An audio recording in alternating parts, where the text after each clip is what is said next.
Hi, I'm Bob Fast, CEO of New Carolyn Gold. We're on a site trip up to the Carolyn Mine. It's Friday, July 8th. We have our project geologist, Bob Singup. We have Lucia, our project geologist. James, our resident geologist. They've been up here now for about 5 weeks doing mapping, sampling. The senior engineers are doing a structural survey. We're doing that to try to get control of the structure and try to learn what caused the Carolyn gold resource to become, get deposited where it is.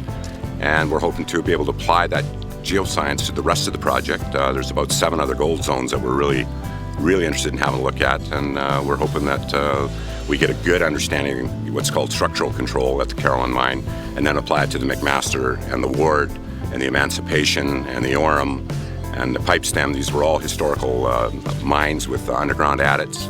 The gold mining up here has been going on since 1890. Organized mining from 1910, 20, 30, but never been any modern day exploration, geoscience, no drilling, not even channel sampling. So we're looking forward to getting control of the Carolyn structure and then applying it to the rest of the property and understanding the blue sky opportunity.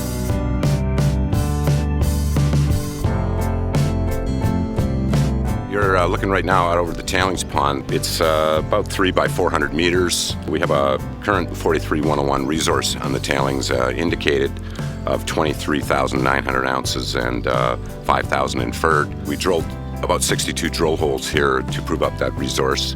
We believe there's probably a few more ounces in it, but certainly under report we've got close to about 29,000 ounces. And that's grading 1.83 grams per ton. It's pretty homogeneous, and we've actually had a few groups up looking at the tailings and talking to us about the prospect of reprocessing. And those discussions are ongoing. There's nothing definitive going on, but we have had some discussions, and we have regular maintenance up here to make sure that the spillway doesn't get clogged. And occasionally we bring heavy equipment up to clear debris out and things like that.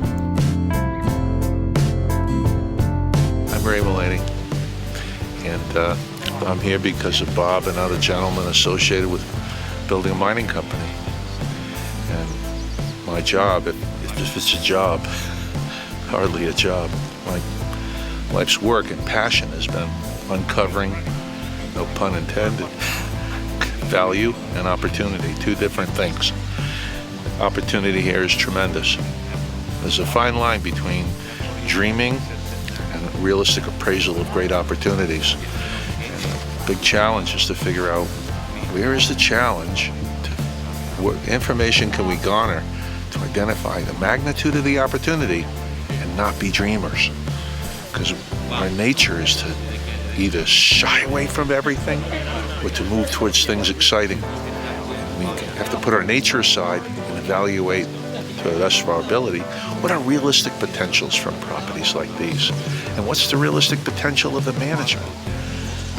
So far it's looking pretty good. Stay tuned. The Josemine Fault runs on a northwest trend. It's known to be a mineralized first order crustal fault. We believe that as the host of the gold deposits in the Carolyn, and we've got about 20 kilometers of property along that fault, and it's also the top end of the Coquihalla Gold Belt, which is also well-known. All of the mines, the Carolyn, the Orem, the Emancipation, the Pipestem, the Ward, are all within a few hundred meters of this fault on the east side of the fault, and it runs on a northwest trend right up to where the Braylorn is. The Braylorn's on the exact same fault system and the exact same trend. Braylorn's produced about 4 million ounces still in production. It was the largest gold mine in the British Empire up until about 1970. And we're on the same system. The geology is very, very similar. It's a ocean sedimentary based system, a shale based system. And the same geology that's there is apparent at the Carolyn. And we're excited because it was a sort of a district scenario, and we think that we might have an opportunity for that kind of situation. So we're looking forward to proving that.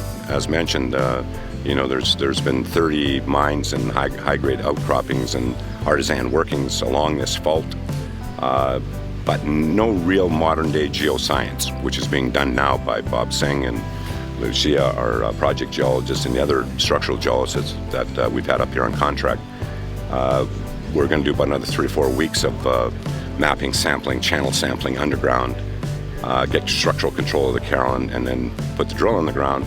But we're also going to be able to be in a position to use that model to decipher other opportunities on the property and apply the same principles to other parts of the property.